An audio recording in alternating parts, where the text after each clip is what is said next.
Hey guys, it's Todd from Like Minded Lunatics, bringing you, it's another Drink, Play, Swear. Halloween, October, baby. This is all Halloween all month here at Like Minded Lunatics. And here we are, yes, at Drink, Play, Swear with a Halloween-themed game and story. Hope you guys are doing well. And listen, if it's this early in October and you're wanting more Halloween content, please check out last year's Like Minded Lunatics playlist, Halloween 2021. We had a real good time, and we intend on having an even better time this year. And bang, if you haven't done so yet, please hit subscribe so we can see how big this family of like-minded weirdos, degenerates, runaways, and werewolves is getting. It gets bigger every day, and we're glad you're here. Welcome back to Like-Minded Lunatics, and welcome back to Drink, Play, Swear. What is Drink, Play, Swear? Well, it's exactly what it sounds like. We play a game, usually a classic one, paired with a beverage, and I tell you a story. All right, so what do we got today? I'm excited about this one. It's Castlevania Dracula X. You know me, I love a Castlevania game. Pairing it with something different today, that's right. Dracula X is a little different, and so is this one. Mark will be happy about this one. It's an Austin East Ciders. This is the pineapple cider. Cracked it open already, but have not had a sip. Let's give it a try. Get yourself something, please.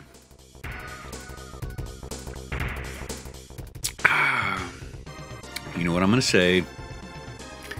That's crisp refreshment. Okay. Let's get into Castlevania Dracula X. Now, this is a lesser-known title. It was for the Super Nintendo, and it came after Super Castlevania 4.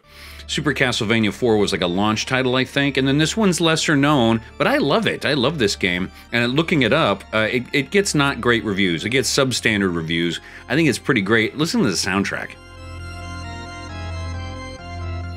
Then it puts you in that Halloween mood, doesn't it? Oh, I love it. Yeah, check this out. It's a good game. Now, there was a version of this in Japan first called Rondo of Blood, and we never got. But when they used elements from that game to make Dracula X, and I got no complaints. I think maybe they were just wanting at the time, they were wanting games to be a little more advanced. There were a bunch of 3D games coming out by the mid-90s, and they were getting a little tired of them, but I never get tired of a Castlevania game. I also never get tired of Halloween. Today, I thought what we'd do is talk about Halloween's past, particularly the younger years, okay? Trick-or-treating as a kid, and what kind of antics we would get into. I've told you many times about stories growing up in the apartment complex in San Antonio, Texas that I grew up in. And it was a blast. One of the perks, okay, but you grew up knowing kids who lived in houses, and they'd almost feel sorry for you. Oh, I'm sorry you don't have a yard or anything like that. Here's one of the perks to live in the apartment building life, okay? Besides the fact that you got your own, basketball court and everything, is that you could knock on Halloween 50 doors in about 20 minutes because they're all tightly packed together, aren't they? We would have a bucket full of candy in like 20 minutes, and then see, because our parents had let us be out for a couple of hours on our own, already smoked me, did you see that? The Medusa heads are truly disgusting in this game. You had all this time left to run around the neighborhood and get in trouble, especially when we were in that age that was like early teens or 11 or 12, where you're ready to start getting into some trouble. But you're old enough that it's okay that you're still trick-or-treating, right? But you're old enough to want to get into some trouble. I think the most memorable one for me was about 14. I was trick-or-treating late, but so was everyone else. I see today that there's less trick-or-treating going on in general, at least in my neck of the woods. But that the kids are pretty much younger, My daughter's 11. She's thinking about being Coraline this year. Look at this mid-boss chasing you? This is awesome. Did I not get the weapon I need? Okay, well, that'll do. Oh! Did the monster kill him? What a horrendous monster that was. Nah, he walked right off the thing. Yep, that's Todd. Or Simon, or whoever, whichever Belmont this is. Belmont. I love how Belmont is so hated in the cartoon. Seems like he saved a bunch of people. Be a little nicer to him, why don't you? Oh!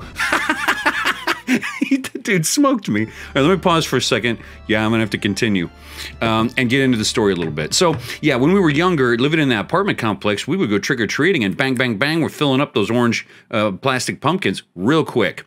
Premium candies, some garbage candies. What am I calling garbage candies? Like the orange peanuts, you know what I'm talking about? Banana Laffy Taffy, we talked about that last year. When we did the Like Minded Lunatics Try, that was my selection for bad candy, the banana. All right, I'm going to get it right this time. And I'm going to tell you what we would do when we would get a little older and we're still trick-or-treating, 14 or so. We'd start running around the neighborhood after we did the trick-or-treating.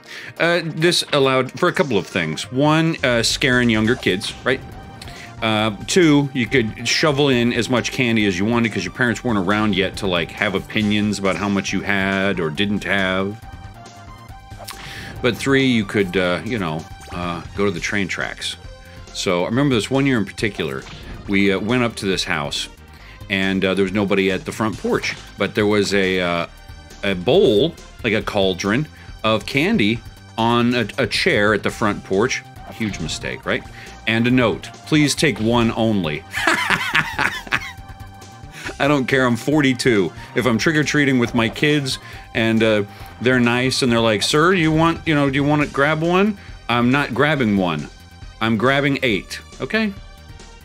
So anyway, please take one. That's asking for, comic mischief. And it's Halloween, we're already looking to cause some trouble. So take the whole damn thing, right? And then my buddy notices that there is a 6-pack of Budweiser. That's why I'm wearing the shirt today. You see this? 6-pack of Budweiser under the chair. So I guess, you get a picture. There's this middle-aged guy who's handing out candy on the front porch, and he probably has to take a leak, and he's going to go in real quick and take care of that. And then we happen to come by right then because there's 5 beers in the 6er at this time. So we take them.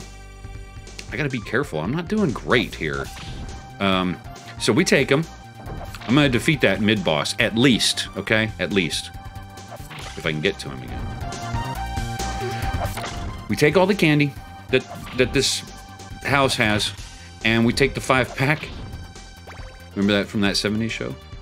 Got you a 5-pack, red. And we drink them, which I think there were 4 or 5 of us, so we're getting one apiece. But you're young. One, you're gonna get a little buzz, and you're gonna even romanticize and be like, "I'm wasted, bro. Oh my God!" Right? Here he comes. I'm not afraid of you, bro. That's the thing. I'm a Belmont son. Let's get this guy. Now, don't. All right, we're gonna go one more try on this guy. Man, he smoked me.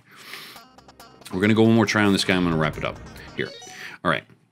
So when we were kids, we got that 6-pack of beer, we got all that candy, we went out to the train tracks because we had these glass bottles, you see, and the idea was you chug a beer, you feel like I don't know, like a badass or something. I can't explain why, but you chug a beer and then you throw the glass bottle at a moving train, right, and shriek with glee as it shattered everywhere while you're stuffing Snickers into your face. I mean, it's just a dream.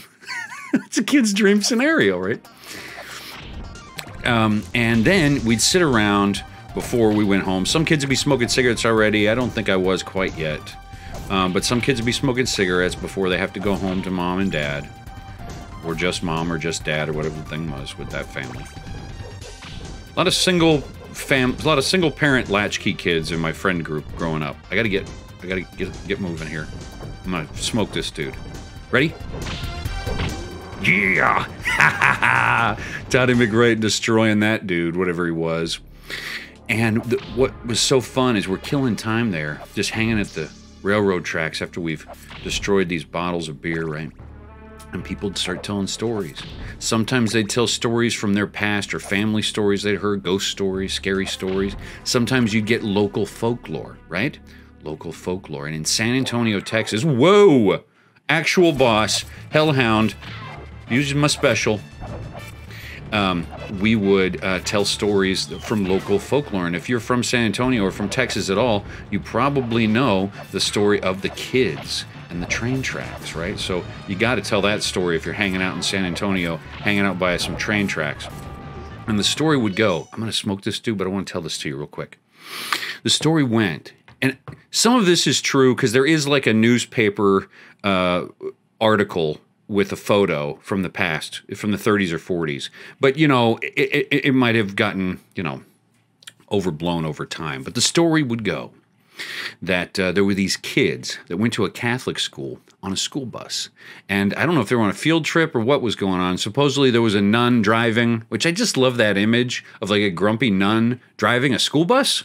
Anyway, they were driving and they were going over these train tracks in San Antonio near one of the Spanish missions, okay?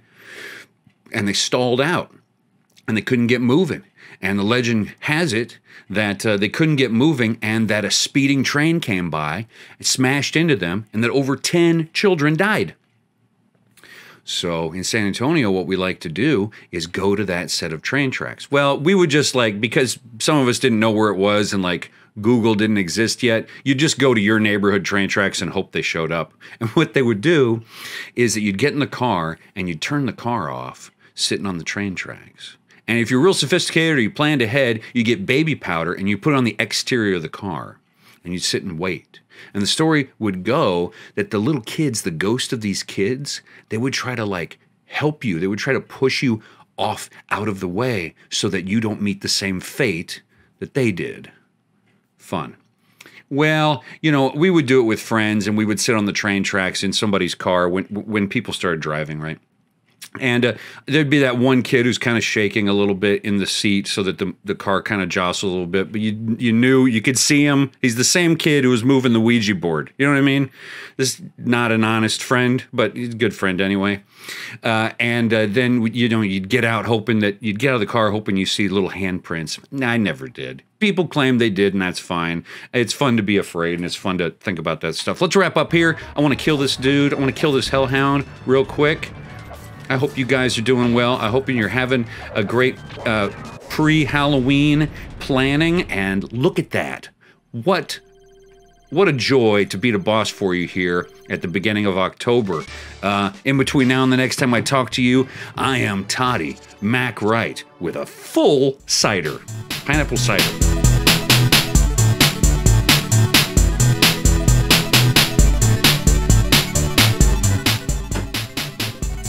See ya.